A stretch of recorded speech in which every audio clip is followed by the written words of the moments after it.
Hi everyone, I'm Anagha from Access Language School, and in this video let us discuss about some ways to improve your English vocabulary.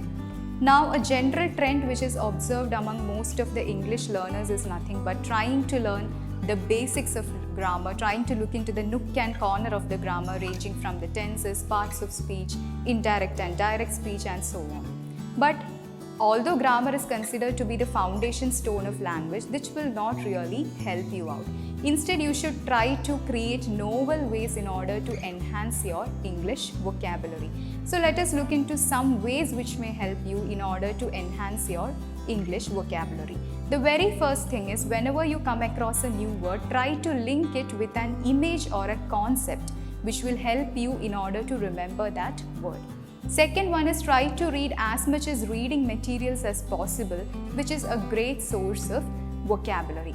Third thing is, try to have a personal dictionary for yourself which will help you in order to refer occasionally when you come across a new word.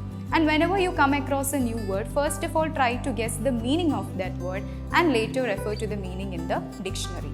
Now, once you have understood the meaning of that word, try to connect it with your surroundings or try to find examples from the surroundings.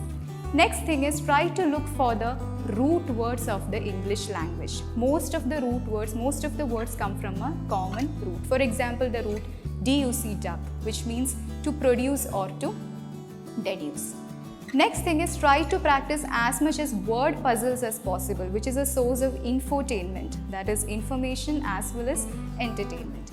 Next thing is, try to create a list of synonymous words which will greatly help you in order to use it in various situations. Then, next one is, try practicing word building techniques, like trying to make words from a single prefix or a single suffix, like maybe the prefix pre, like prenatal, premature and so on. Finally, only move on to a new word once you have understood the meaning of the existing word. Otherwise, it will create a great lot of confusion. So these were some of the tips which you can make use of in your daily life in order to enhance your English vocabulary, which will in turn help to enhance your English language speaking, writing skills. And I hope it was useful and informative.